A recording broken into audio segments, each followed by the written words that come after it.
Welcome back to Marika's Moon Rituals.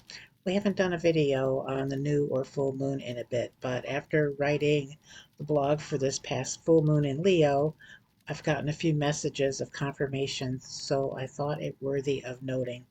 In the blog, we hinted at some of the truth of the Garden of Eden and what was really behind the story, but didn't go into too much detail beyond the point that the story was written to justify the church's position on women. You have to know the history of how your Bible came to be, starting with the Council of Nicaea. The bishops did not like women being in positions of teachers and leaders. As noted in the path detailed by Chick Cicero in his book, Scrying the Tree of Life, the prototype for the spirit of man becomes unstable when Eve, the female, becomes weakened and her position in supporting the tree is compromised. This occurs when the church mandates women are to be removed. See the stories of Sophia, but when you look up this story, it comes up as Gnostic mythology, and the story of Hypatia.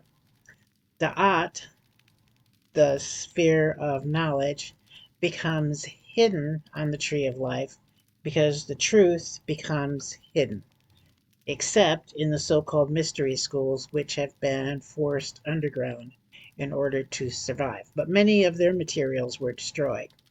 We were introduced to an ebook on the truth behind another persecuted group, the Gnostics.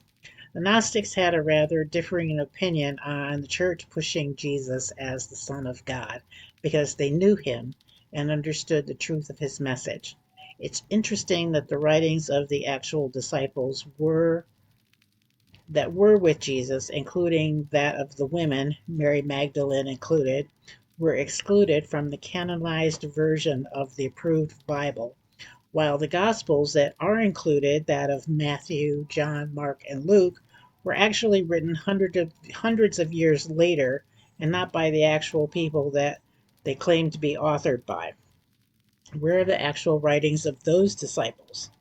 You might also find it interesting that the Christian church seems to prefer to teach on the writings of Paul over the words of their individual they consider their Lord, because too much scrutiny on his actual words could be taken on the light unfavorable to the organized religion. Take, for instance, the story of the woman with the issue of blood, where he tells her it was her faith that healed her, not that it was her faith in him. Jesus was actually against organized religion. Mary Magdalene was his most trusted confidant, and the truth of her history is she was of royal blood, not a prostitute. It is also widely known and accepted that she was actually his wife. You may remember he was a rabbi. It would have been odd and unacceptable in that time for a rabbi to not be married. The Gnostics have a completely different understanding of the teachings of Rabbi Yeshua. Research the Nag Hammadi documents, read the Gospel of Mary Magdalene, and the True Gospel of Thomas, and ask yourself, why were these documents never shared with the world? Why was the news of their discovery not mainstream?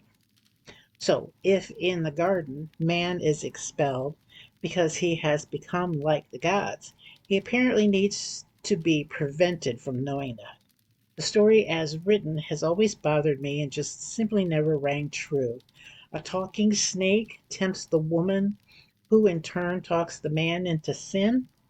We've always held that the only true sin is separation from the spirit that dwells within you, lives an existing existence, ignoring the powers and gifts that you were born with, which includes discernment, which, by the way, in later days is called an abomination in the New Testament. Traditions such as astrology, astronomy, tarot are all said to be evil. Even Kabbalah, considered Jewish mysticism, was said to be forbidden for certain people to study. Who? Women.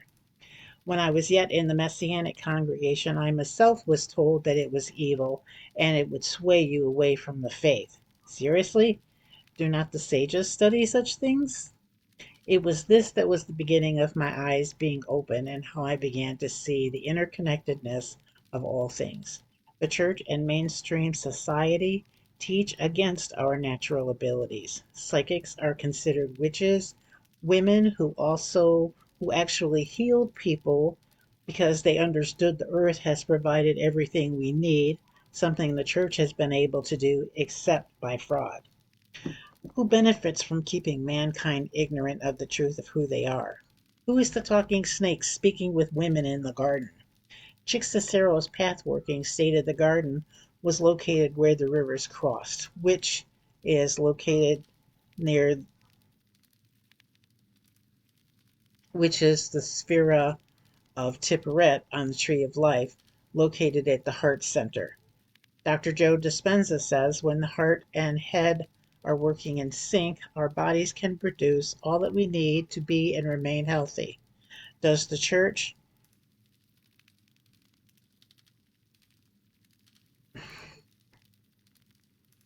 act alone in its deception of man?